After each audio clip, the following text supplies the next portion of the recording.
Because the debt is servicing services and products. I want to understand this basic about debt. Number one, you can't wish away your debt. Some of you will go, oh, I wish this debt. No, stop wishing. You can't wish away your debt. I'm using the same word. I wish I can tell you that you can. That you wake up one day and say, oh, I wish I'm not owing anybody. Oh, I wish. I'm sorry, but you can't wish it away. Although it's sentimental, but I'm sorry, you can't wish away the debt. You can't wish it away. You are owing, you are owing. You are in debt, you are in debt. You got to face the reality and dance with the twin. They should not be playing reggae, you are dancing hip hop. No, be real. You can't wish it away. It won't go. Number two, your debt won't just go away or disappear. One day you just wake up and they disappear. Although you are a Christian, I believe in the supernatural debt cancellation, but those are just 1 in 1,000. So that is not a regular law. So although I'm a pastor, I believe that God divine intervention, but I can't make that the premise, the foundation for my teaching, because not everybody one in 1,000 can testify about debt cancellation. So we cannot use that as a marking scheme, as a premise for everybody to follow. No, we can't use that. We can't use that as a premise. If it's for everybody, then we can. But for now, those are just isolated cases. Very few have experienced that. It's true. But that is not the general rule. As a pastor, somebody has poured water in somebody's mouth before, and the person starts speaking in tongues. But we can't make that a general law, a general rule. The general rule is that we lay hands on people.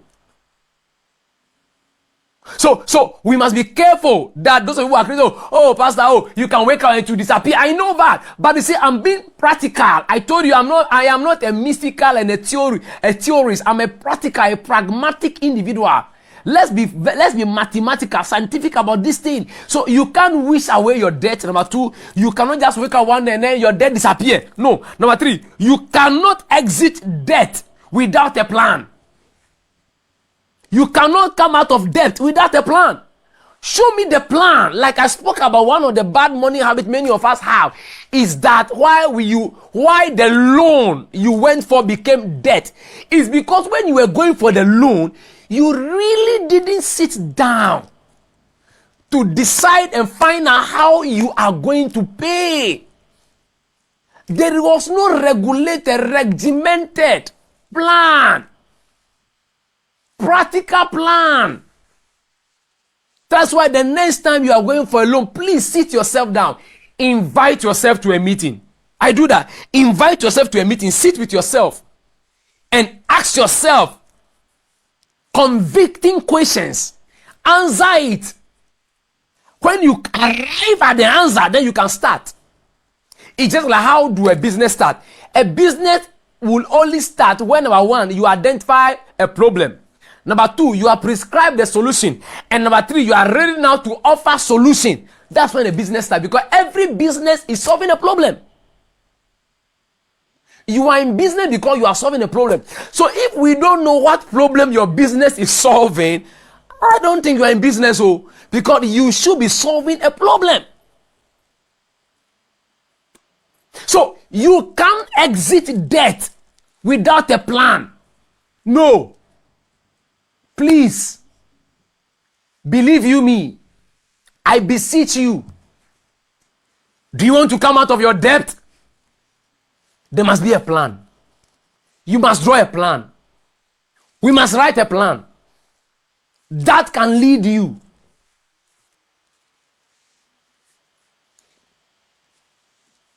Anywhere you are going, there is a road that will take you there. Even in the air, they call something the flight plan. Planes don't just, there are no roads in the air. So how do they find their way? There's a flight plan. They use coordinates. They communicate. Once in a while we have heard that a plane is lost. They can't find their way. Haven't you people got lost in the forest? So that's why They use what? Maps, GPS, flight plans. Even if you are a tourist, you are doing adventure, you can be lost. Death can make you lost in this life. And you are lost without a plan. Reason you don't go for loan without a plan. You may be lost. So there is a road that leads to anywhere you want to go. There are roads that leads, there are paths. Every path leads somewhere. Sometimes I see people, I say, this behavior is a road. Oh. Every behavior is a road. Every character is a road. This your attitude is a road. This your lifestyle is a road. This your mindset is a road. Why? This behavior will lead you somewhere. This attitude will lead you somewhere. This mindset will culminate into something else. Why? Every action is a direct product of a thought. And every thought produces an action. The action produces a habit. Habit character. So sow a thought, reap an action. Sow an action, reap a habit. Sow a habit, reap a character. Sow a character, reap a destiny. Every attitude, character, behavior, mindset, they are roads. It will lead you somewhere. So where is your road that is going to lead you out of your debt? We need to find, because you are anybody who is in debt, you are lost in the forest, or you are lost in the air, or in the on the ocean. You are lost. You will need to calibrate. One of the things I like, those of you who drive, I'm sure you are using the Google map, the GPS. I like it so much. Sometimes to just redirect you. Just give you redirect, to just recalibrate. Say, okay, rerouting. And then to reroute you to another road. That's it. Where is your plan? So you see, that is why many of us who are really in debt, you cannot come out on common sense. No. Do you know that there are some serious sickness you need to go and see a specialist? Debt is a special mental sickness. Debt is a social sickness. Debt is a psychological sickness. I'll prove to you. Many people are psychologically unstable, mentally hysteric, emotionally unhygienic because of this thing called debt. Debt is a social demon, just like poverty. So to come out of it, you can't wish it away. Please, let's be practical. So you can never come out of debt without a plan. You need the plan. We need to help you draw a plan. Let's get the coordinate. Let's get the map. Let's get the road map. Where is the road map? The route. Let's reroute you.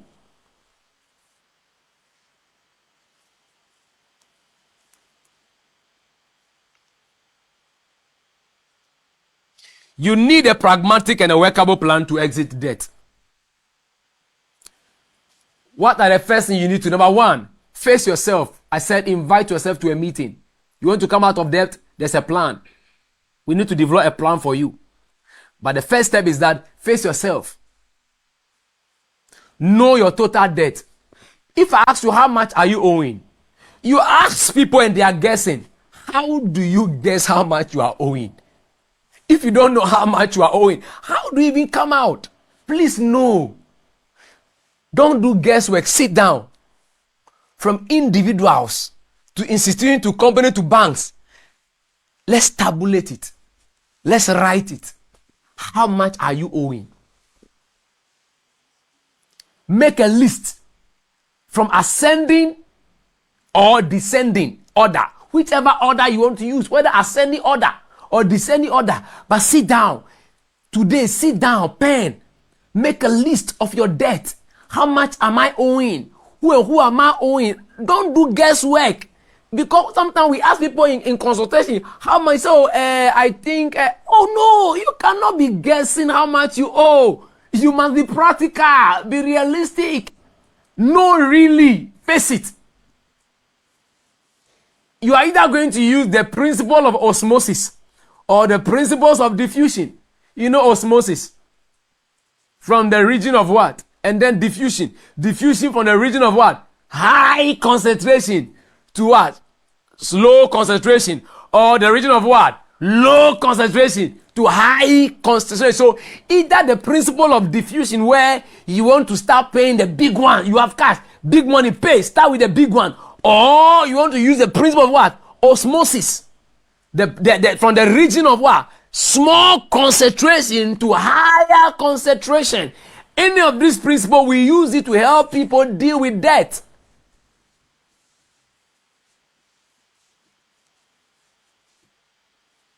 Can I ask you a question? If you find yourself in a hole, what is the first thing you have to do?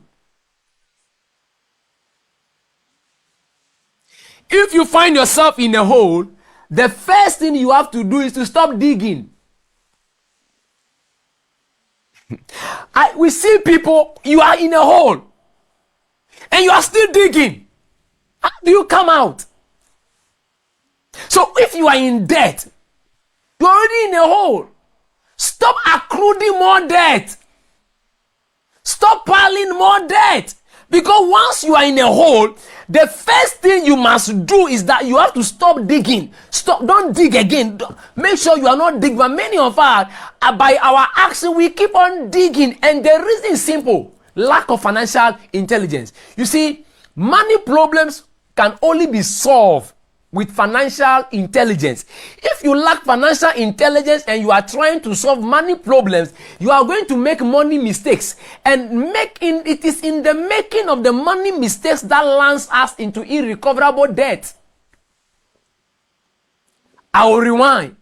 When you have financial or money crisis, it is your financial intelligence that you will use to solve it. But for the lack of financial intelligence, you will commit money mistakes with the money problems, which will finally lead you into debt. So you are already in debt. After tabulating how much you owe, write it, please, I beg you. Auntie Master, Auntie Greg, Madam George, write their name, who you are owing. You owe this company. Write it. I say either ascending or descending. And then either we are going to use the principle of what? Diffusion, or the principle of what? Osmosis. Any of it will help you deal and come out of it. Now, you have to stop digging.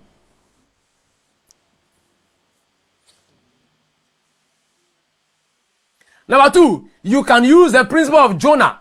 You know, when a ship is sinking, it is too much load, what do? You take some things out, you throw them off. Offload. Debt is an emotional burden. Debt is an emotional load. It slows you down. It reduces you. It causes your movement to be tattered, shattered, scattered. There is nobody that lives a lighter life when they are in debt.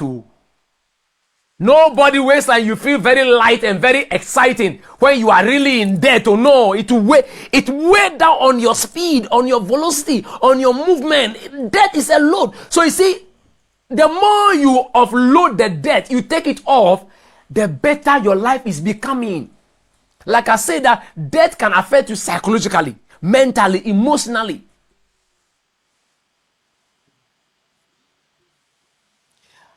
You also have to close the door on the bad debt immediately.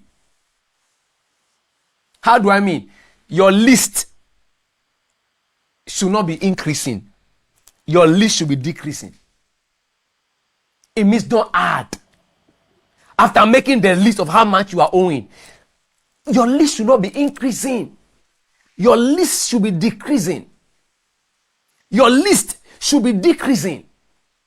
Discipline. Listen, I beg you. I gave you the introduction. You can't wish away your debt. You cannot just wake up and then it will disappear. No, you don't have to be very intentional. You don't have to be very practical. You don't have to be very reasonable. You don't have to be very mathematical. You don't have to be very intentional and with a disciplined mindset. Financial discipline is needed here, where you put the knife on yourself. So you have to stop increasing the list. Don't be adding more people you are. Oh no. Close the door on the debt. Close the door. They say a journey to 1,000 miles. Start with what? One step. Yes. So guess what? Sometimes we advise you that what? From the list, start paying off the list. You owe somebody $5, pay. And most of you find it very difficult to pay small monies. And many of you have crisis with people with small money. Oh, I'll send them. I'll send you 20 cedi. I'll send you $20. 20 naira. No, send it. I have another. It's also a book. The